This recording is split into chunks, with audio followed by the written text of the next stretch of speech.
Guys, good morning! Welcome back sa aking YouTube channel. For today's video, check natin ang 2023 Honda Brio 1.2 S manual Taffeta Y. So, ang kanyang price guys is 735,000 pesos. So, tour ko na kayo ngayon sa ating featured unit for today. So, sa front portion guys, naka halogen projector headlights na siya. Then, honeycomb pattern ang ating front grille with chrome accent. Then sa lower bumper naman, wala siyang fog lamps guys. Then matte black ang ating front accent garnish. So tour ko ulit kayo ngayon sa ating harap. Yan. Ito pala yung base model ng ating Honda Brio. So ang kanyang horsepower is 90. Then ang kanyang torque is 110 Newton meters.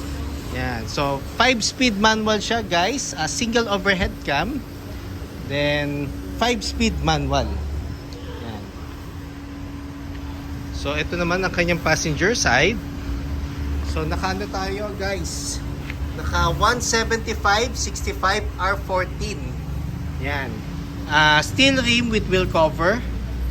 Then ang ating suspension is MacPherson strut. Then ventilated disc ang ating brake sa harap. Then 137mm ground clearance. Then ang ating turning lights is nasa fender. Then ang ating door handles is body color na. Then sa likod naman guys, naka drum brake tayo. Then torsion beam ang ating suspension naman sa likod. Then naka micro type antenna tayo. Pakita ko lang guys yung ating back portion.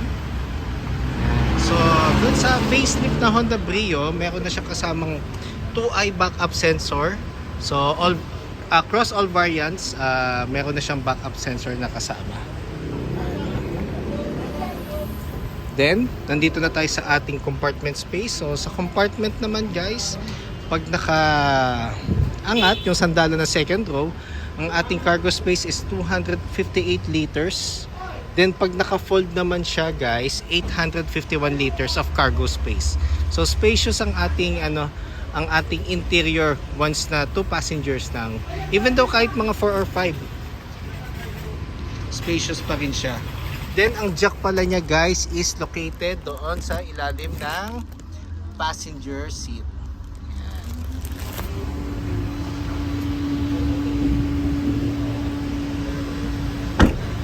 So, ito naman ang kanyang driver's side. Ayan. So, tour ko naman kayo ngayon guys sa ating second row. So, sa second row, so, sa sides natin, naka-urethane tayo. Then, ang materials natin for the seats is fabric. Ayan. With adjustable headrest sa second row. Then ang maganda rin niya pala, even though kahit base model, black ang ating ceiling. So hindi siya prone sa dumi. Then ang ating front portion naman guys. So tour ko naman ngayon sa front portion. So sa front portion natin guys, ito yung buttons natin. So siya, power side mirror. Ayan. So ito yung adjustment sa salamin, then central door lock and power windows. Then fabric yung seats like yung sa likod, then fix yung natin headrest. Ayan.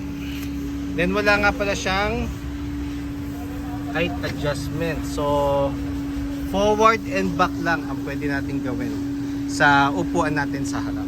So tour ko na kayo ngayon guys dito sa ating harap.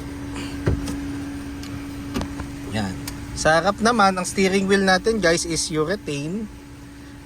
Then ang ating panel is analog. Yan. Tapos may portion siyang digital dyan.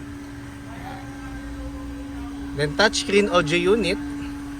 Then aircon buttons natin is parehas lang doon sa mga automatic transmission. Then power outlet, 2 cup holders, 5-speed manual. Yan. Ang may manual transmission na nga lang pala guys sa Honda is BRV manual and Honda Brio na lang. So yun na lang ang 2 units natin na merong manual transmission. Then handbrake natin is traditional pa rin. Then sa panel naman ano siya, urethane with black accent. Ayan. Then glove box. Tapos ito yung ano niya guys, susi. So pag nag-turn over kami, isang remote key tapos isang manual key.